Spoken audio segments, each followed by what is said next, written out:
Guys, mangita, may buwak karon guys kay ko. Kung nagdang dila ko. Na may ngani nga buwak sa ibang lugar or sa ibang bahay ba. Mangita may buwak na nindot. Moro man buwak ni nakitaan guys. Dong pa silang bay basig may lang daghan sila buwak adto. Wag na pud ang ito.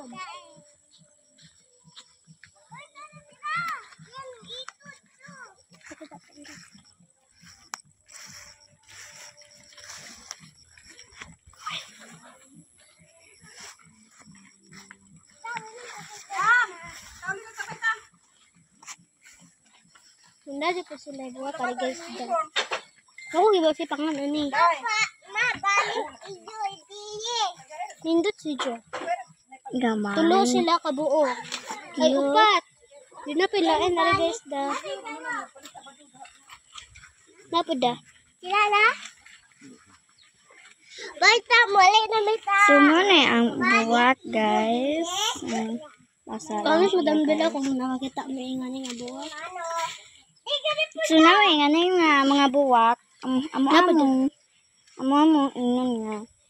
Thank you nga naamoy inganing buwak. Pero kung ibang para unsa man ang inganing buwak. Para Mother Earth.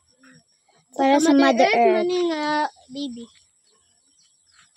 So, let's go back to another flower. So, kani? Ano sa kani? Guys.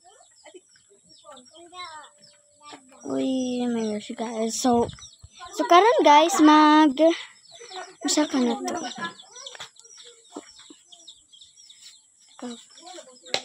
So guys, mulag ani ra namo i-post ano i-off na jud guys kay 3 parts na ni siya 3. Part 1, part 2, part 3. So muna ni guys, bye. Please subscribe, like, and share and comment. Bye.